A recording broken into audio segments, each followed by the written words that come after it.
तर भावानो ही समोर ट्रेन येते ना त्याच्यामध्ये बसून आता मी कुठं चाललोय चला डिटेलमध्ये सांगतो. तर नमस्कार भावानो, माझं नाव विरोहित आणि मी बनवतो मिनी ब्लॉग्स. माझ्या मामाच्या मुलीचं लग्न आहे त्यासाठी आपण चाललोय जालन्याला. जालन्याची गोष्ट आपण तिकडंच एन्जॉय वगैरे करणार आहे. नाश्ता वगैरे आले तर तो नाश्ता वगैरे करून आपण येतो जालना स्टेशनला. इकडं ऑटो वगैरे पकडून आपण उतरतो बस स्टँडला येतं दाजी आपल्याला घ्यायला. पहिलं आपण पाहुण्या रावळ्याच्या घरी सर्वाला भेट देऊन करणार आहे. मामाच्या घरी चाललो आहे सर्वात पहिलं. तर जाताना मस्तपैकी व्ह्यू वगैरे एन्जॉय करतो आणि येतो आपल्या मामाच्या घरी. इकडं आल्याच्या नंतर इकडं चाय नाश्ता वगैरे करतो आणि संध्याकाळपर्यंत थोडं बोलणं चालणं होतं आपलं सर्व पाहुण्या लोकांशी. त्यानंतर पुन्हा मग संध्याकाळी आपण आपली गाडी घेऊन निघालो आता दुसऱ्या मामाच्या घरी जिकडं की लग्न आहे. आणि जाताना तर हा व्ह्यू तर बघा यार किती मस्त वाटायला लागलं आहे.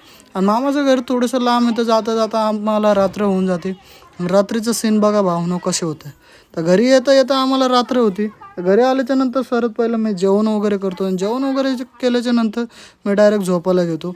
उद्याच्या ब्लॉग तर याच्यापेक्षा जास्त इंटरेस्टिंग असणार आहे. आजच्या ब्लॉगमध्ये जेवढं. Thank you so much. Bye bye guys.